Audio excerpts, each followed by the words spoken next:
Team India captain Rohit Sharma, star batter Virat Kohli one day సవాలుకు సిద్ధమవుతున్నారు. శ్రీలంకతో 3 మ్యాచ్ల సిరీస్కు సై అంటున్నారు. సీనియర్లుగా బాధ్యతలు పంచుకోబోతున్నారు. ఇప్పటికే శ్రీలంకలో సీనియర్లు అడుగుపెట్టారు. ప్రాక్టీస్ మొదలు పెట్టేశారు. వన్డేల్లో దుమ్మురేపేందుకు సిద్ధమవుతున్నారు.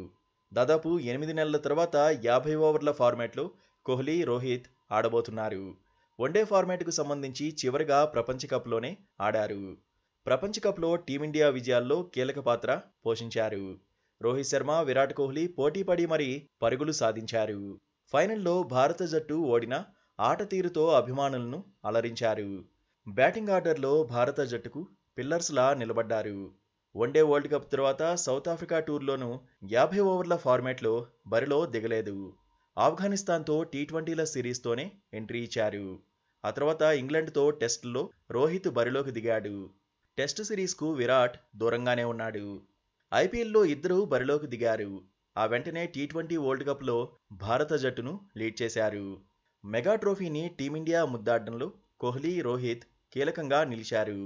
వరల్డ్ కప్ ఫైనల్ పూర్తవగానే పొట్టి ఫార్మెట్కు గుడ్ బై చెప్పారు. టీ20 వరల్డ్ కప్ తర్వాత నెల రోజులు విశ్రాంతి తీసుకున్నారు.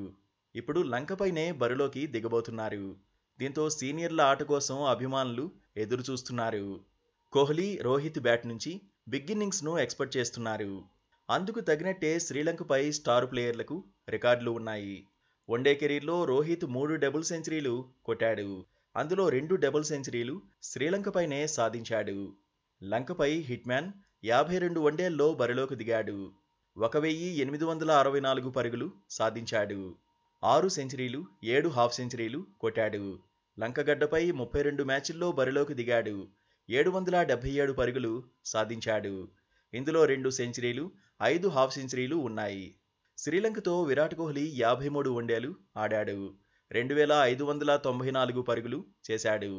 ఇందులో 10 సెంచరీలు, 12 హాఫ్ సెంచరీలు ఉన్నాయి. శ్రీలంక గడ్డపైన విరాట్కు మెరుగైన రికార్డే ఉంది. ఇప్పటివరకు లంకలో 28 మ్యాచ్ల్లో బరిలోకి దిగాడు. 1028 పరుగులు చేశాడు. 5 సెంచరీలు, 2 హాఫ్ సెంచరీలు కొట్టాడు. గత రికార్డులు ఎలా ఉన్నా ఈసారి ఎలా ఆడతారు అన్నదే ఆసక్తికరంగా మారింది.